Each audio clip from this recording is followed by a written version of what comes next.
Hi everyone, here we've got Honor 10X Lite, and let me share with you how to change the wallpaper on this device. So firstly, let's enter the settings, and here we've got home screen and wallpaper, so just tap on it. On the third position we've got whole wallpaper section, so let's enter, and here we've got some pre-installed wallpapers from which we can choose. What's more, we can tap on the gallery, so you will be transferred to your own photos. In order to check the preview of the wallpaper, just tap on it and it will appear on the full screen. You've got also two additional options. You can blur the image, so after tapping on it you can blur it just by using this switcher. I don't want to do that, so I'm going to the very left, or you can make it scrollable.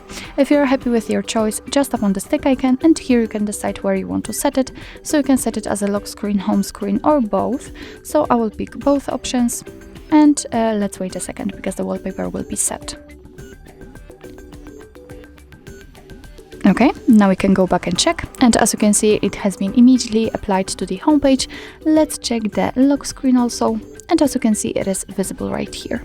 So actually that's all. This is how to change the wallpaper in your Honor 10X Lite. Thank you so much for watching. I hope that this video was helpful, and if it was, please hit the subscribe button and leave the thumbs up.